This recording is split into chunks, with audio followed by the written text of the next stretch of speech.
अब आपको सीधे मांड्या ले चलते हैं, जो कर्नाटक में है। प्रधानमंत्री वहां मौजूद हैं। आज उनका कर्नाटक का दौरा है।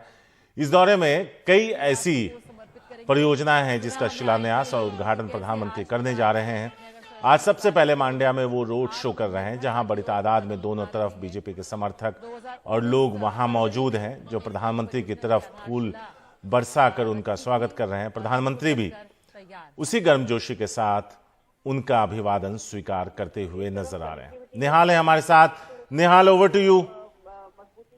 देखिए, ये रोड शो चल रहा है। रोड शो के बाद प्रधानमंत्री, जैसा कि मैंने पहले भी बताया, कि एक्सप्रेस वे का उद्घाटन करेंगे, जो कि मैसूरू बेंगलुरु एक्सप्रेस वे कहते हैं। हालांकि बेंगलुरु शहर से थोड़ी दूर कंगेरी से ये शुरू होगा और तकरीबन 118 किलोमीटर लंबा ये स्ट्रेच है एक्सप्रेस वे का।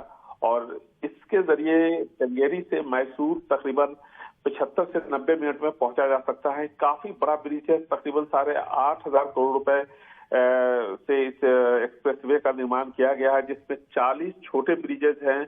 आप सोचिए, 89 के आसपास अंडरपास हैं। कई जगहों पर एलिवेटेड ये एक्सप्रेस वे है। इसके बाद, इसके उद्घाटन के बाद 92 किलोमीटर लंबे एक रोड प्रोजेक्ट का भी वो शिलान्यास करेंगे, जो कि तकरीबन 4,130 करोड़ रुपए का है। और ये बेंगलुरु को कुशीनगर से जोड़ेगा, जो कि मैसूरू के पास है। और ये जो ये जो रोडवे है, ये बहुत ही महत्वपूर्ण होगा। बुद्धिस्ट मॉनेस्ट्री के लिए इसको जाना जाता है और एक ऐतिहासिक जगह है। यहाँ के बाद प्रधानमंत्री, एक चीज और बताना चाहूंगा मैं, इस वक्त मंड्या में जब प्रधानमंत्री मौजूद है, वहां पर 2 और बड़े कार्यक्रम हो रहे हैं। कांग्रेस की भी एक रैली है वहां और जेडीएस की भी रैली है। ये साफ बताती है कि बीजेपी, कांग्रेस और जेडीएस, जो 3 बड़े प्लेयर हैं यहाँ कर्नाटक में, ये तीनों ही राजनीतिक दलों के बड़े नेता वहां पर मौजूद हैं। आप समझ सकते हैं कि इस जगह की कितनी अहमियत होगी, क्योंकि इसको वोक्कलिगाज यानी गौड़ास की राजधानी कहते हैं और सबों की नजर इसी पे है। सबसे पहले आप देखिए कि जब राहुल गांधी की भारत जोड़ो यात्रा शुरू हुई थी, तो कई दूसरी जगहों को से नहीं होकर के चामराजनगर, उसके बाद मैसूर, फिर मंड्या से होते हुए गुजरी थी। यानी राहुल गांधी ने भी मंड्या को टच किया। उसके बाद जेडीएस के जो बड़े नेता है, कुमारस्वामी, सुप्रीम नेता है देवेगौड़ा, ये सब लगातार वहां दौरा कर रहे हैं। और साथ ही साथ इसके बाद कांग्रेस की भी आज रैली है, बीजेपी की रैली है वहां पर। तो कुल मिलाकर के ये जो गौड़ा का जो हार्टलैंड है वो कोलिगास का, जो कि लिंगायतों को बाद सबसे बड़ी इनकी आबादी है, तकरीबन 16.5% के आसपास। सभी पार्टियों की इस पे नजर है कि अगर वोटों का पोलराइजेशन होता है, थोड़ा ऊपर नीचे होता है, तो ऐसी सूरत में वो कोलिगास का जो वोट है वो थोड़ा भी अगर स्विंग मिलता है किसी पार्टी को, तो वो काफी अहम होगा। इसलिए तीनों ही पार्टियों की यहाँ पे नजर है।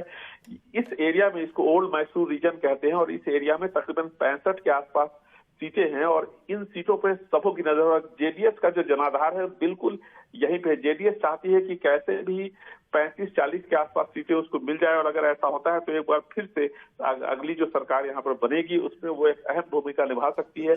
और इन्हीं जगहों से सीटें जीत करके 2 बार आप सोचे कि एक बार तकरीबन 55 सीटें थी और एक बार 30 के आसपास सीटें थी पिछले चुनाव में। इसके बावजूद जेडीएस के नेता कुमारस्वामी यहाँ पर मुख्यमंत्री बने थे। तो कुमारस्वामी यानी जेडीएस का ये गढ़ है ओल्ड मैसूर रीजन। यहाँ पर कुमारस्वामी का तो फोकस है, बीजेपी और कांग्रेस का भी फोकस है।